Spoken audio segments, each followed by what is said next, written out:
ಮುಖ್ಯಮಂತ್ರಿ ಕುಮಾರಸ್ವಾಮಿ ಆರೋಪಕ್ಕೆ ದನಿಗೂಡಿಸಿರುವ ಮಾಜಿ ಸಿಎಂ ಸಿದ್ದರಾಮಯ್ಯ ಸಿಎಂ ಹೇಳಿದ್ದು ನಿಜ. ಈಗಲೂ ನಮ್ಮ ಶಾಸಕರಿಗೆ ಬಿಜೆಪಿಯವರು ಕರೆ ಮಾಡ್ತಾ ಇದ್ದಾರೆ ಅಂತ ಹೇಳಿದ್ದಾರೆ. ಬಿಜೆಪಿಯವರು ಹಡಬಿಟ್ಟಿ ದುಡ್ಡು ಮಾಡಿಕೊಂಡಿದ್ದಾರೆ, ಅದನ್ನ ಇಟ್ಕೊಂಡು ನಮ್ಮ ಶಾಸಕರನ್ನ ಬನ್ನಿ ಬನ್ನಿ ಅಂತ ಕರೀತಿದ್ದಾರೆ ಅಂತ ಕಿಡಿಕಾರಿದ್ದಾರೆ. ಅತ್ತ ಬೆಳಗಾವಿಯಲ್ಲಿ ಮಾತನಾಡಿರುವ ಸಚಿವ ಸತೀಶ್ ಜಾರಕಿಹೊಳಿ ಸಮ್ಮಿಶ್ರ ಸರ್ಕಾರ ಎಲ್ಒಸಿ ಹಾಗೆ ಯಾವಾಗಲೂ ಅಲರ್ಟ್ ಆಗಿಯೇ ಇರಬೇಕು ಅಂತ ಹೇಳಿದ್ದಾರೆ.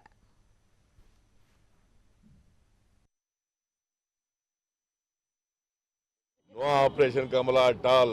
BJP people have failed in their action. ಮುಖ್ಯಮಂತ್ರಿಗಳು ಹೇಳಿದರೆ ಕಾಂಗ್ರೆಸ್ನೊಬ್ಬರು ಶಾಸಕರಿಗೆ ದೂರವಾಣಿ ಕರೆ ಬಂದಿದೆ. ಅಡ್ಬಿಟ್ಟು ದುಡ್ಡು ಹೊಡೆದ್ಬಿಟ್ಟಿದ್ದಾರೆ. ಭ್ರಷ್ಟಾಚಾರದ ದುಡ್ಡು ಇದೆಯಲ್ಲ, ಅದಕ್ಕೆ ಬರ್ರಿ ಕೊಡ್ತೀವಿ ನಮ್ಮವ್ರು ಯಾರು. ಈಗ ನಮ್ದು ಇನ್ನೂ 4 ವರ್ಷ 3 ತಿಂಗಳು ಇರೋದ ಇದು. ಹಂಗೆ ನಾವು ಎಲ್.ಒ.ಸಿ ಒಳಗಿದ್ದಾಗ ನಾವು ಎಲ್.ಒ.ಸಿ ಅಂದ್ರೆ ಅಲರ್ಟ್ ಇರಬೇಕೆಲ್ಲ. ಎಲ್.ಒ.ಸಿ ಹಂಗೆ ರಾಜಸ್ಥಾನದಾಗ ಮಿಲಿಟರಿ ಇರೋದು ಬೇರೆ, ಆರಾಮಾಗಿರ್ತಾರೆ, ಅವ್ರು ಓಡಾಡ್ತಿರ್ತಾರೆ, ಆರಾಮಾಗಿ ಮಾತಾಡ್ತಿರ್ತಾರೆ. ಇದು ನಾವು ಕಾಶ್ಮೀರದ ಎಲ್.ಒ.ಸಿ ಅಲ್ಲಿ ಇದ್ದೀವಿ, ಹಿಂಗಾಗಿ ಅಲರ್ಟ್ನಲ್ಲೇ ಇರಬೇಕು. ಎಲ್.ಒ.ಸಿಯಲ್ಲಿ ನಾವು ನಿಂತಿದ್ದೀವಿ, ಅವ್ರು ಫೈರ್ ಮಾಡ್ರೆ ಅವ್ರು ಮಾಡ್ತಾರೆ, ನಾವು ಮಾಡ್ತಾರೆ. ಯಾರು ಹುಷಾರಿರ್ತೀರಿ ದಾಟ್ತೀರಿ, ಇಲ್ಲ. No Operation Kamala at all. BJP people have failed in their action. ಮುಖ್ಯಮಂತ್ರಿಗಳು ಹೇಳಿದರೆ ಕಾಂಗ್ರೆಸ್ನೊಬ್ಬರು ಶಾಸಕರಿಗೆ ದೂರವಾಣಿ ಕರೆ ಬಂದಿದೆ. ಅಡ್ಬಿಟ್ಟು ದುಡ್ಡು ಹೊಡೆದ್ಬಿಟ್ಟಿದ್ದಾರೆ. ಭ್ರಷ್ಟಾಚಾರದ ದುಡ್ಡು ಇದೆಯಲ್ಲ, ಅದಕ್ಕೆ ಬರ್ರಿ ಕೊಡ್ತೀವಿ ನಮ್ಮವ್ರು ಯಾರು.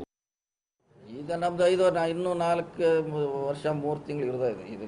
ಹಂಗೆ ನಾವು ಎಲ್.ಒ.ಸಿ ಒಳಗಿದ್ದಾಗ ನಾವು ಎಲ್.ಒ.ಸಿ ಅಂದ್ರೆ ಅಲರ್ಟ್ ಇರಬೇಕೆಲ್ಲ. ಎಲ್.ಒ.ಸಿ ಹಂಗೆ ರಾಜಸ್ಥಾನದಾಗ ಮಿಲಿಟರಿ ಇರೋದು ಬೇರೆ, ಆರಾಮಾಗಿರ್ತಾರೆ, ಅವ್ರು ಓಡಾಡ್ತಿರ್ತಾರೆ, ಆರಾಮಾಗಿ ಮಾತಾಡ್ತಿರ್ತಾರೆ. ಇದು ನಾವು ಕಾಶ್ಮೀರದ ಎಲ್.ಒ.ಸಿ ಅಲ್ಲಿ ಇದ್ದೀವಿ, ಹಿಂಗಾಗಿ ಅಲರ್ಟ್ನಲ್ಲೇ ಇರಬೇಕು.